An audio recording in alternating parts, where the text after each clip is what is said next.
My mother believed that hunger could prolong life. She fed my younger brother, Ethan, only one meal a day. He was so hungry he cried constantly. I had to secretly give him extra food every day. Later, he fell gravely ill, but he blamed me, saying my extra food prevented him from living a long life. When I had an asthma attack, he hid my medication, watching me slowly die without doing anything. When I opened my eyes again, I was back on the day he was born. Mom gave birth to Ethan when she was 40. Believing that hunger prolonged life, she ate only one meal a day throughout her pregnancy, leading to severe malnutrition. Ethan was born prematurely, weighing only 2 kg. The doctor recommended placing him in an incubator, cared for by nurses, and fed special formula for preemies. But Mom refused. She insisted her son must be like her, always feeling hungry to live long. Despite all the doctor's advice, she was determined to nurse him herself. To ensure the baby's safety, the doctors had no choice but to contact Dad. Dad and Mom argued all day. Finally, Ethan was placed in the incubator. Watching his tiny body under the blue light, I felt nothing at all. Half a month later, Ethan was released from the incubator. Mom snatched him from the nurse's arms, immediately completing the discharge procedures. Back home, Mom began her hunger therapy, feeding him only once a day. He couldn't bear it, crying nonstop from hunger, sometimes even crying himself into unconsciousness. By this time, Dad was away at a construction site, not due back for half a year. Knowing Mom's temperament, he hired a nanny to look after the baby. But Mom secretly dismissed the nanny the very day she arrived.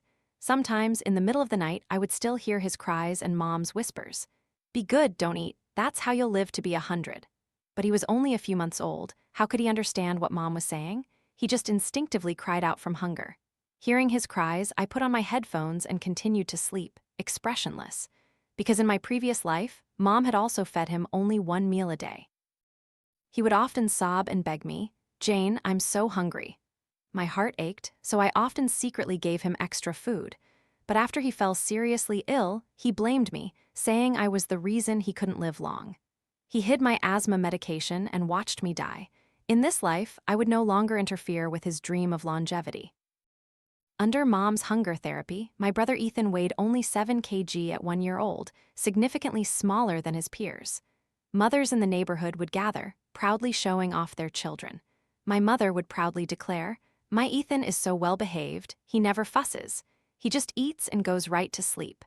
Everyone looked at Mom with admiration, praising her for raising such a filial child. Only I knew that Ethan didn't cry because he understood that crying wouldn't bring food, so he conserved his strength. He spent most of his day sleeping. In reality, he was simply too hungry and passed out. Initially, Dad tried to argue with Mom, but seeing that the child didn't die, he simply ignored it, burying himself in his work. I attended a university close to home, and every time I returned, Mom would force me to fast with them. It became too bothersome, so I moved into the dorms and stopped going home. During winter and summer breaks, I worked all day. 3 years later, it was time for Ethan to go to kindergarten, but he was still much weaker than his peers. His reflexes were also very sluggish.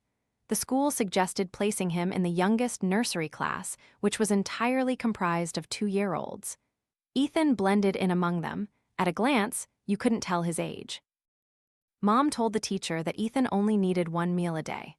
At first, the teacher didn't pay much attention, thinking he just ate little. Driven by her professional ethics, she treated all students fairly, not skipping breakfast or lunch. She was surprised to find Ethan eating very enthusiastically, finishing every meal cleanly. In his first week of school, the teacher posted a video of Ethan eating on the parent group, praising him as a well-behaved child. As soon as Mom saw the message, she instantly went ballistic, not even bothering to change her slippers. She stormed straight into the kindergarten principal's office. Upon learning of Mom's belief in hunger prolonging life, the teacher explained the scientific facts to her. Every word was from Ethan's perspective, but Mom refused to listen, erupting in a furious rage, demanding the principal fire the teacher. The principal saw that the teacher had done nothing wrong and refused the demand. In the end, it was Ethan who was advised to withdraw from school. Reluctantly, Mom had to transfer him to another school. When Ethan entered elementary school, he discovered he was different from his classmates. Their hair was black and shiny, while his was thin, yellowed like dry grass, so his classmates nicknamed him Yellowhead. Ethan cried as he tried to fight back, but he couldn't run. A few steps exhausted him. He eventually tripped and fell in the middle of the yard, scraping his hand. It was a small wound, but it bled profusely and wouldn't stop. The teacher quickly rushed him to the hospital. The doctor said Ethan's blood platelet count was too low and his clotting function was poor. My mother didn't believe that his condition was related to fasting. She went home and cursed at the doctor. "I see the doctor just wants to make more money by putting ridiculous ailments on my son. Hospitals are full of bloodsuckers, we're never going there again." Then she turned to me and asked, "Jane, you're a university student, right? Mom's right, isn't she?" I gave a perfunctory nod. Seeing me take her side, she talked even more. I sat at the breakfast table, eating and scrolling through videos, tuning out her noise. Ethan looked at the fried dough stick in my hand, his stomach rumbling loudly. He swallowed hard, glancing at Mom, then stealthily approached me, whispering like a mosquito, "Jane, I'm so hungry. Can I have a bite?" I pretended not to hear, still slurping my soy milk. His stomach rumbled even louder. He stood next to me, reaching for the dough sticks, just about to put one in his mouth. Mom noticed, swatted the dough stick out of his hand, pulled him behind her and pointed at me, yelling, "Jane, if you don't listen to me, fine, die early, I don't care. But don't ruin Ethan's merits." I wasn't backing down. "Your son took it himself. You worry about holding his hand so he doesn't sneak food elsewhere." Ethan cried, demanding food, asking Mom, "Mom, why does Jane get to eat multiple meals but I don't?" Mom hugged him, soothing him. "Your sister will get married someday, and then she won't be part of our family anymore. She can eat as much as she wants, die early, reincarnate early. You're not like her. You are the only male heir of the Jiang family, Mom's precious treasure. You must live a very long time. Only hunger will make you live long." Mom had read this line from an anonymous online expert and had blindly believed it ever since. She had even tried to make me follow it. But I remembered what my biology teacher taught. The body needs enough energy every day to function normally. So I refused. Mom cursed me terribly. In her eyes, I was always just an outsider. I picked up the fallen dough stick, threw it in the trash, and told Ethan that Mom didn't want him to eat it. He had to listen to Mom and not ruin his merits. "Otherwise, you'll die early." With that, I pulled my suitcase and left the house. In my previous life, I felt sorry for my brother and stayed in our hometown after college to make it easier to secretly feed him extra food. In this life, I studied diligently, earning my teaching certificate while still in university. Now, I am a high school teacher in a second-tier city. To ensure Ethan always felt hungry, Mom even confiscated his pocket money. He would often call me, asking for 10 or 20,000 VND. I knew he was terribly hungry, but each time I used the live-long excuse to refuse. Today, I received another call from Ethan. "Jane, I'm so hungry. Can you send me some money? I'll just sneak a meal once. Mom won't know." I curled my lip into a smile. "No, you can't. That would ruin your merits." Ethan sounded a little angry. "Jane, are you giving me money or not? If you don't, I'll tell Mom you fed me." How could I let a little boy threaten me? I hung up immediately and sent that recorded conversation to Mom with a message. "Your longevity son is secretly sneaking food at school. He wants to die early." As soon as Mom heard it, she rushed to the school, snapped off a willow branch in broad daylight, and gave Ethan a good beating. Ethan tried to explain he hadn't actually eaten anything yet, but Mom wasn't listening. She only stopped when he cried and promised he wouldn't dare do it again. That night, Ethan sent me a page-long message cursing me. I immediately blocked him and unfriended him. Unexpectedly, someone had recorded Mom beating Ethan. It went viral online, and Ethan instantly became famous at school. Some parents couldn't stand it and tagged Mom in the class group, saying, "Ethan's mom, nowadays, child-rearing follows scientific principles. The idea of 1 meal a day for longevity has been refuted by many experts. You should let your child eat properly, or his body won't be able to handle it." But Mom refused to listen, thinking they were trying to harm her son. She retaliated by unleashing a torrent of abuse on that parent right there in the group. The teacher immediately removed her from the group. She then secretly added that person on WeChat to continue her tirade, nearly causing the person to call the police. Only then did she finally calm down. After that incident, Ethan was ostracized by his classmates. No one dared to play with him, afraid of being implicated by Mom. In recent years, I'd been busy with work and rarely went home. The next time I saw Ethan was outside my new apartment. He was 13 years old, skeletal with deeply sunken cheeks, yellowish, sparse hair, and long limbs, yet only 1.3 meters tall. Logically, Dad is 1.8 meters tall, and Mom is 1.6 meters. How could Ethan be as short as a shoe cabinet? Mom, due to excessive fasting, also looked 30 years older, her face bony with no flesh left. She pulled Ethan into my apartment, flopped onto the sofa, and crossed her legs. Ethan has graduated elementary school now. I want him to attend the high school you teach at. You find a way. I was speechless. I'm just a teacher, not the principal. Mom glanced at Ethan, signaling him, and he immediately faked crying. I don't care, I want to go to Xuan High School. Normally, boys this age start puberty and their voices deepen, but Ethan, due to prolonged malnutrition, hadn't gone through puberty yet. His cries were still shrill like a donkey's bray, giving me a headache. I covered my ears. The school doesn't admit students based on connections now. Even if you were the principal, it wouldn't help. You'll have to take the entrance exam. Mom was furious. You're his biological sister. If you don't help him, who will? I chuckled dismissively. Biological sister. Do you even remember you have a daughter? All these years, how many times have you asked about me? After high school, I refused to get married and you threatened to disown me. I went to college and started working. Have you ever asked what I ate? If I was doing well, now that you need something, you remember me? Sorry, I'm not your daughter. Mom's eyes briefly flitted away. She knew she was wrong but remained stubborn.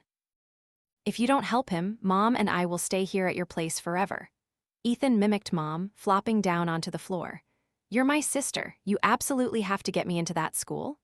Looking at the two of them, like dried skeletons, sitting on the floor throwing a tantrum, I found it truly laughable. If they intended to stay, I would simply move into the teachers' dorms. During that time, Mom called me constantly, demanding I find a solution. I ignored her calls. She wouldn't dare cause trouble at the school, as Ethan still wanted to attend it. A month later, Ethan obediently took the entrance exam. His score was just enough, but Xuan High School was a private institution, and besides scores, they also considered character. The admissions teacher called Ethan's elementary school teacher, and after hearing the report, immediately removed him from the list. Why did Ethan absolutely have to transfer schools? Because Mom had previously cursed at other parents, the entire class had ostracized Ethan. He became more and more withdrawn. Then, he became too hungry. When the class monitor wasn't present, he stole money from the class fund to buy food. Initially, he refused to admit it, and Mom even came to school and made a scene. Finally, the homeroom teacher showed the security camera footage, and only then did Ethan cry and confess. Of course, Mom didn't believe her son would steal food. Pointing at the class monitor, Mom said, "You deliberately ate in front of my son to tempt him into sneaking food, didn't you? You ruined my son's merits. I won't let you get away with this." The class monitor's parents immediately retorted, "We've heard all about it. You feed your child only one meal a day and confiscate his pocket money. He was starving and went crazy, that's why he stole. Now you're blaming my child." The homeroom teacher also stepped in to mediate. Regardless of the reason, stealing is still wrong. Ethan must apologize. Mom, defending her son, flung 200 yuan onto the teacher's desk. "Isn't it just a little over 100 yuan from the class fund? Here's the money, no need for change." This time, the homeroom teacher also lost her temper. The three of them argued loudly in the teacher's office. Ethan, however, felt no remorse, even thinking the class monitor was overreacting. When the adults weren't paying attention, he beat the class monitor. In the end, Ethan was expelled from school. Upon hearing he hadn't been admitted to Xuan High School, Mom was indignant. She stood outside the school gate with a banner, demanding an explanation. She also fabricated stories online, claiming Xuan High School cheated to let rich kids take her son's spot. The school board was forced to issue a public clarification. Initially, they contacted Mom, wanting to resolve the matter privately for peace, but somehow Mom found a reporter and stood right in front of the school gate, live streaming, demanding that Xuan School admit Ethan. The desperate school eventually decided to announce the real reason for not admitting Ethan. The incident garnered a lot of online attention. Netizens commented extensively. "I think the school did the right thing. Petty theft when young, major theft when grown. I wouldn't want to admit this type of student either. That mom is so thick-skinned, trying to use public pressure to force the school to accept her son. We're not stupid. Her son looks malnourished. Could he be abused? Someone should investigate." But Mom was thick-skinned. She didn't care what people online said and remained stubbornly in my house, refusing to leave. Dad, who was at a construction site then, suddenly called home and gave Mom a good scolding. What kind of child-rearing is this? Stealing and hitting friends? Do you want him to follow in your footsteps? Now look, everyone knows. Even my colleagues are gossiping behind my back. But Mom still didn't think she was wrong. Ethan was just being a little mischievous. Boys will be boys, they're making too big a deal out of it. I thought once I moved to another city, no one would know about the old stories, but who knew people would still dig them up? How petty. Ethan paid no attention to the argument, just bowed his head, reading the online comments. Netizens dug up all the old stories. Everyone debated whether fasting truly prolonged life. I knew he was starting to waver. From a young age, Mom had brainwashed him, making him see that statement as absolute truth. But when he saw netizens calling him longevity clown, he began to doubt himself. But this was only the beginning. Eventually, Ethan went back to our hometown for middle school. When Mom took him away, she still cursed incessantly, even cursing the ancestors of Xuan High School's leadership. After seeing off that plague, I applied to teach in a remote area. In my previous life, I had devoted myself entirely to Ethan, caring for his every meal, but all I received in return was his hatred.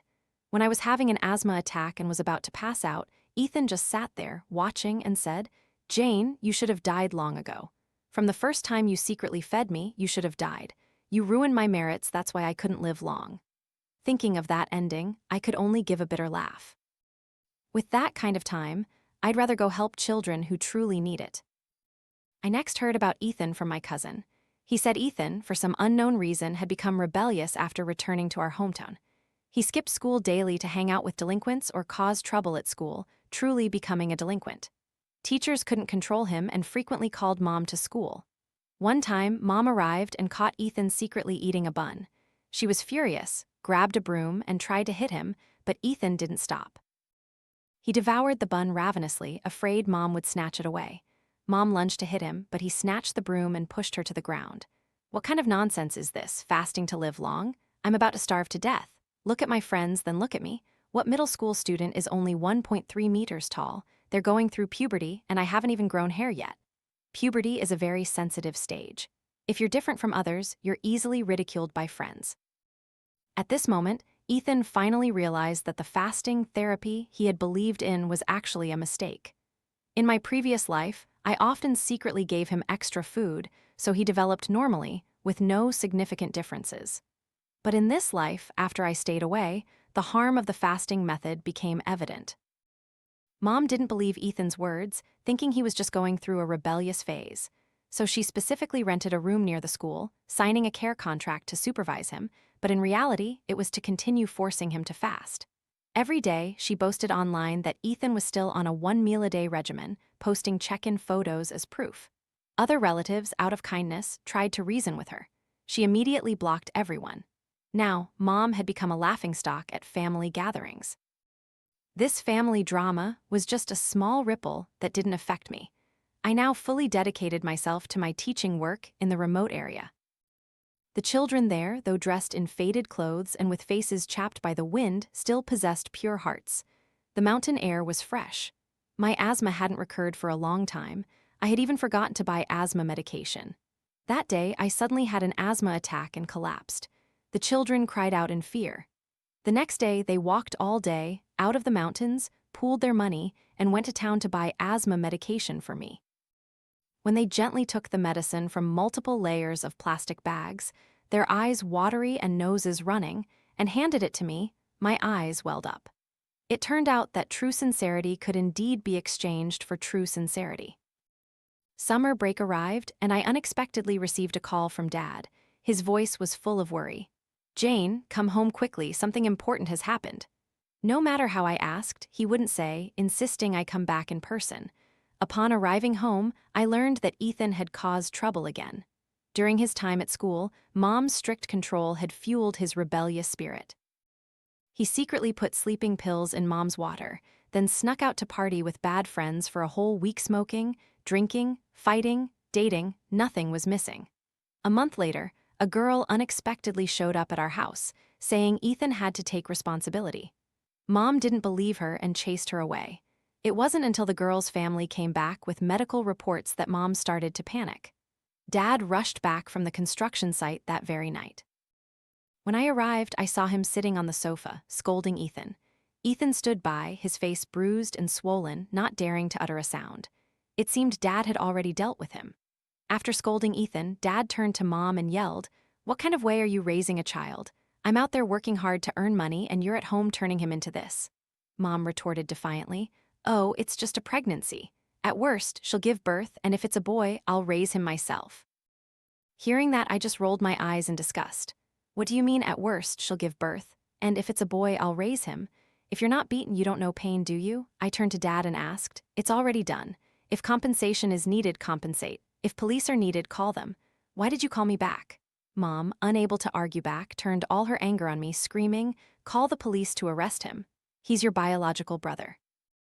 Do you want your own brother to go to jail? How can you be so cruel? How could I have given birth to a child like you? I wish I had never given birth to you. I gave a cold laugh. If you hadn't given birth to me that day, your back would have been pierced by others. Everyone would have called you a barren hen. If anything, you should be thanking me. Mom was so angry her face turned beet red. Dad roared, "Enough, Jane, don't stir up more trouble." The girl's parents said, "Either compensate 200,000 yuan or they're calling the police. Ethan is a member of the Jiang family and he's over 20 now. You have to contribute some money too." So that was the real purpose. I threw my hands up. "I don't have money, and even if I did, I wouldn't give a single cent. You're his biological father. Why don't you take care of your own son? Why drag me into this?" Dad was enraged. "You're a Jiang, my daughter, and now you dare to lecture me." This father had never helped with family matters, nor had he ever fulfilled his responsibilities as a father, yet now he was acting like the head of the household, lecturing me. Mom's eyes darted around, and then she suddenly spoke to me softly. "Jane, your father works very hard outside. 2 children at home consume a lot, and we haven't saved much. You just bought a house, didn't you? How about selling it to save the situation first? Consider it a loan to Mom." When force didn't work, she switched to soft tactics. But from beginning to end, the one who spent the money was Ethan. What did it have to do with me? Moreover, if I lent it, would he even pay it back? This kind of calculation was so harmful it almost made me laugh. I held out my hand to Mom. "I'm very poor now too. Mom, lend me 100,000 VND first, and I'll pay you back later." Mom forced a few laughs. "Oh, stop joking. How could I have any money?" At this moment, Ethan, who had been silent, suddenly lunged forward, trying to snatch my phone to transfer money himself. But he was too thin and weak. A slight push sent him tumbling to the ground. He groaned in pain. Mom, heartbroken, rushed to comfort him. Dad then began to criticize Mom again, saying she raised Ethan like a frail little girl. I used the chaos to escape the house. This family, I should stay far away from it. During the summer break, I went on a trip to find peace, but I unexpectedly received a call from the building management. "Your apartment has been robbed." The door was forced open, and inside, it's a mess like a battlefield. I immediately returned and found that everything in the house was gone, vanished without a trace. Even the TV and microwave had been carted away. I didn't need anyone to tell me. I already knew who did it. I called the police immediately. Through the security camera footage, the police clearly saw Ethan and a few friends prying open my apartment door. Since this was a new apartment complex with few residents, no one noticed in time, providing them with an opportunity to steal. I provided all the information about Ethan to the police. The police quickly apprehended Ethan and his accomplices. The large items had already been sold to a scrap metal dealer, but the small jewelry hadn't been sold yet. The police ordered the recovery of all my property and returned it. However, since all of them were minors, they were only given a verbal warning and sent home. Ethan looked at me with a triumphant gaze, as if declaring victory. "Yeah, I stole, so what? Who told you not to compensate me? Mom said you're my sister, you have to take responsibility. The police can't do anything to me anyway." I smirked and immediately sent the camera footage to Mom. Ethan had never been able to shake his habit of petty theft. Before entering my house, his left hand held grilled meat, and his right hand was happily eating a skewer of meat. His accomplices asked, "Aren't you afraid Mom will find out if you steal like this?" Ethan sneered, "My mom's an idiot. I've been stealing for years, and she hasn't known a thing." All of it was recorded by the elevator camera. I guessed that when Ethan got home, he would officially taste the consequences, so to witness Ethan's fate, I deliberately followed him home. As soon as Mom saw the police off, she completely changed face, grabbed Dad's 7 Wolves belt and started beating Ethan. He was beaten so badly he cried out, unable to escape. Mom usually doted on Ethan excessively. She wouldn't even scold him for breaking the law, but when it came to fasting therapy, she was merciless. Ethan ended up with torn skin and flesh, forbidden from leaving the house, confined tightly beside her. But physical pain didn't teach him a lesson. I spent the entire afternoon strolling around the nearby residential areas, spreading all the negative information about Ethan. In just one day, Ethan became infamous throughout the town. Classmates whom Mom had mistreated, along with parents and teachers, also spoke up, exposing her belief in fasting for longevity. Now, whenever Mom went out, people would point fingers behind her back. Even a tiger doesn't eat its cubs. That woman is truly cruel, forcing her son to eat only one meal a day. Her son lives in my neighborhood, I've seen him, skin and bones. I heard he even stole when he was young. Not just stealing, but breaking into people's houses too. It's bad luck to live near him. Mom couldn't stand the gossip, so from then on, she didn't leave the house. She even had groceries delivered. Old classmates gossiped mercilessly in their group chats, not caring that Ethan was also in the group. Some said he was inherently bad. Others suspected he had been lured into a multi-level marketing scam. Children's words, though seemingly innocent, could cut deep. Ethan couldn't bear it and locked himself in his room, refusing to come out. For some reason, this news even spread to the construction site where Dad worked. The workers there were worried, afraid Dad also had a habit of petty theft, so they collectively petitioned for his dismissal. Dad came home, and the first thing he did was demand a divorce from Mom. He didn't even want his only male heir, Ethan, anymore. A few months later, I received another call from Mom. She wanted me to quit my job and come home to tutor Ethan. She said, "Anyway, your insignificant job doesn't earn much. Better to come home and teach your brother so he can pass high school entrance exams." I immediately hung up, blocked her number, and deleted all contact. I wanted nothing more to do with them. I decided that during the next holiday, I would formally separate my household registration. When I returned to collect my household registration book, Mom and Ethan had been living crammed in that house for several months. As soon as I opened the door, a foul stench assailed me, forcing me to take a few steps back. But Mom and Ethan seemed not to notice, their faces expressionless. Mom still forced Ethan to continue his fasting therapy. Both looked much thinner, their hair almost completely gone, sparse and clinging to their scalps. Although Ethan was unwilling, any resistance would be met with Mom's 7 wolves belt. Gradually, Ethan stopped resisting, docilely eating only one meal a day, but his eyes were filled with bitter hatred. Mom remained immersed in her delusion of success, completely oblivious to Ethan's abnormal change. When she learned I wanted to separate my household registration, she didn't stop me. In her eyes, I had long ceased to be her daughter. That night, while we were asleep, Ethan set fire to the house, locking Mom's bedroom door. Fortunately, firefighters arrived in time to rescue Mom. Ethan, however, used the chaos to escape. His escape lasted a week. Mom frantically searched for him but couldn't find him anywhere. A week later, Mom received a call from the hospital. Ethan had been admitted. After running away, he began to eat revengefully. Every meal consisted of spicy, hot, and greasy food. His internal organs, long starved, couldn't handle it. While happily eating barbecue, Ethan suddenly experienced severe stomach pain and collapsed on the spot. The restaurant owner took him to the hospital. Dr. Chen diagnosed Ethan with stomach cancer, and it was already in its late stage. In my previous life, Ethan was hospitalized in high school because I always secretly gave him extra food. That time, it was only stomach ulcers. The doctor said that while painful, with good treatment, he could recover. But Ethan didn't believe it, thinking it was precisely because I had secretly fed him, ruining his merits, that he fell ill and lost longevity. He deliberately collected willow catkins from the roadside, causing my asthma to flare up, then hid my medication, watching me die without helping. Unexpectedly, in this life, the illness came earlier and was cancer. The doctor said Ethan's long-term habit of only one meal a day, combined with reckless eating at night, led to stomach cancer. In its late stage, there was no cure. They could only do what they wished.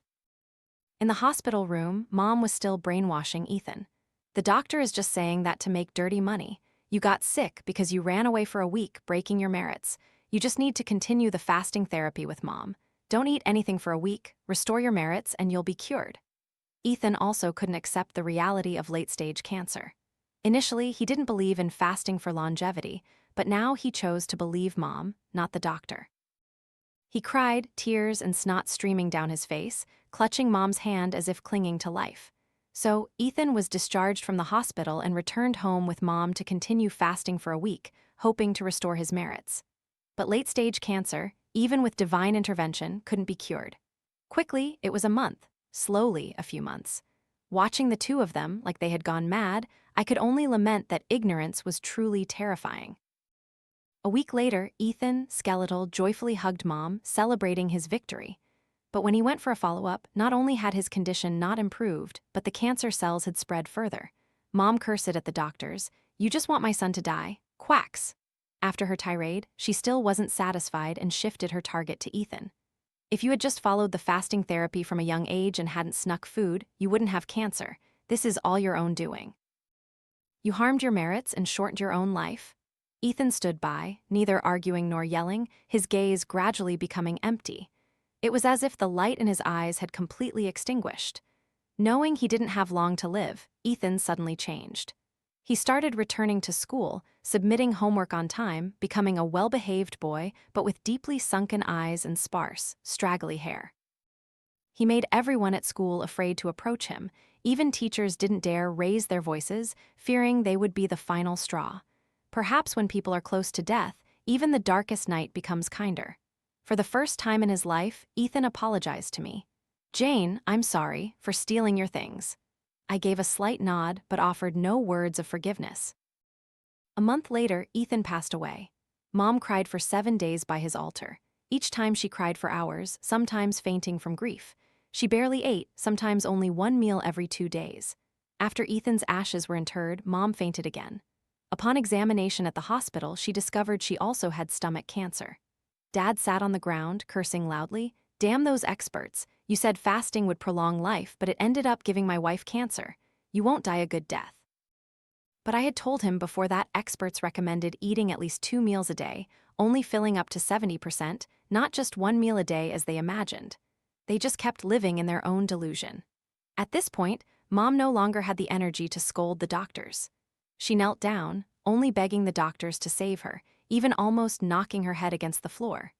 It turns out that when pain doesn't happen to oneself, people never truly understand. From then on, Mom stopped talking about fasting for longevity. She sold the house, used the money for treatment, ate normally again, and actively cooperated with chemotherapy. But I knew she had become a bird scared of a bent bow. Just one piece of bad news could completely shatter her. Sure enough, half a month later, the doctor said the cancer cells had metastasized. Mom completely collapsed, not knowing when death would come. Every day, she lived in anxiety, waking up startled in the middle of the night and staying awake until morning. Finally, she couldn't bear it anymore and jumped from the rooftop, taking her own life. I was the one who handled the funeral arrangements. I took a long-distance bus back to the mountains, but when I opened my bag, I found a crumpled stack of money and a note. On the note was neat handwriting. "Teacher Jane, we're sorry, we didn't mean to eavesdrop on your phone call, but we heard your mother say that your job here as a teacher doesn't earn much, so we dug up potatoes early and sold them in town. We collected 100 yuan to give to you. From now on, we'll earn money every month as your salary. Please don't leave, okay?" The wind blowing through the bus window made my eyes sting. I covered my face and sobbed. In this life, perhaps I had finally found the true meaning of life. Yeah,